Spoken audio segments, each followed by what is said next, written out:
पाकिस्तान ने जो आतंकवाद की फैक्ट्री भारत के लिए लगाई थी, अब वो फैक्ट्री उसी की सेना के जवानों के गले काट रही है। एक तरफ बलूचिस्तान की बात करें, सिंध की बात करें या खैबर पख्तूनख्वा की बात करें, हर जगह चारों तरफ से घेर कर पाकिस्तानी आर्मी को मौत के घाट उतारा जा रहा है। दरअसल आज मतलब 28 जून के दिन, 28 जून की शाम के वक्त एक आत्मघाती हमले में पाकिस्तानी सेना के काफिले को उड़ा दिया।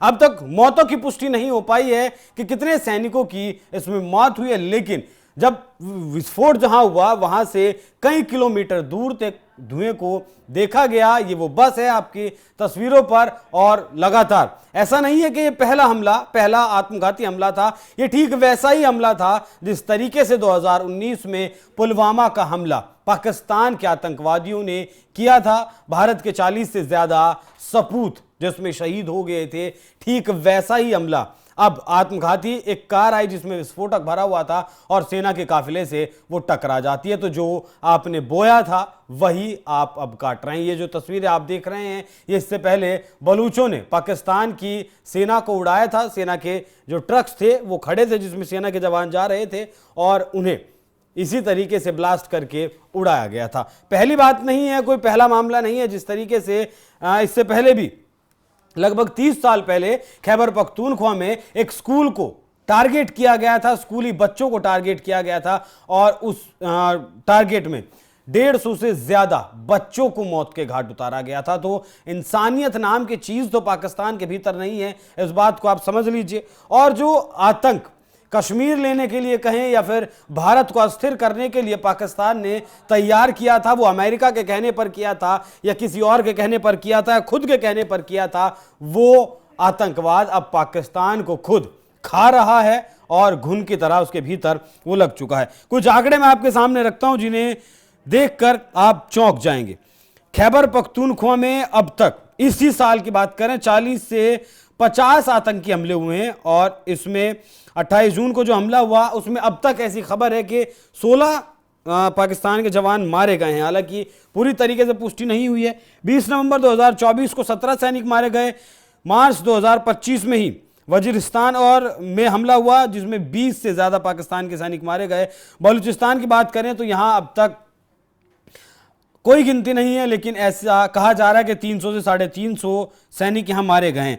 जिन हमलों को रिपोर्ट किया गया वो 8 मई 2025 को हुआ जिसमें सैनिक मारे गए। 6 मई 2025 को मचकाची जिले में पाकिस्तानी सैनिक मारे गए।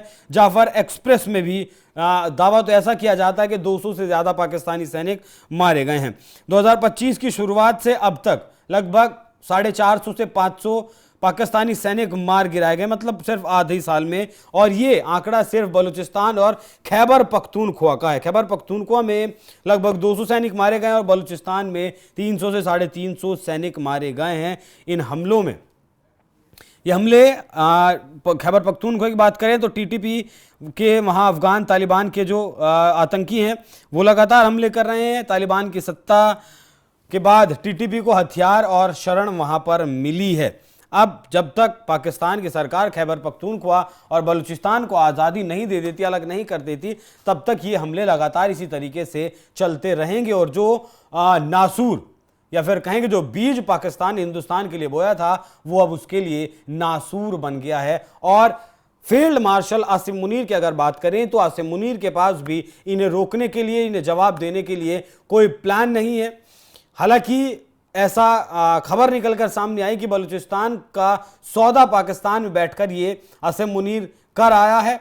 व्हाइट हाउस में जो लंच राष्ट्रपति ट्रंप के साथ किया उसमें जो बलूचिस्तान के रेयर अर्थ मिनरल्स हैं उनका दोहन करने की बात, उनकी डील ये कर आया है, जिसके बाद से अब पाकिस्तान में अशांति और ज़्यादा फैल रही है। और अब दोनों तरफ से बलूचिस्तान के जो लड़ाके हैं वो भी मार रहे हैं और तालिबान के जो आतंकी हैं वो भी मार रहे हैं और दोनों को अलग देश चाहिए। बलूचिस्तान में तो पाकिस्तान का 44% लैंड एक्वायर होता है, तो मतलब अगर बलूचिस्तान और खैबर पख्तूनख्वा अलग हो जाता है तो पाकिस्तान में के भीतर पंजाब का जो प्रांत है पाकिस्तान के नाम पर सिर्फ पंजाब ही बचेगा। बाकी जिस तरीके से पाकिस्तानी सैनिकों ने शोषण किया इन लोगों का और अब जब इन लोगों का नंबर आया और हथियार इनके पास आए और जिस तरीके से ये बदला अब पाकिस्तानी सेना से, पाकिस्तानी सरकार से ले रहे हैं, उस पर आप लोग क्या सोचते हैं? अपनी राय हमें कमेंट कर जरूर बताइएगा। नमस्कार।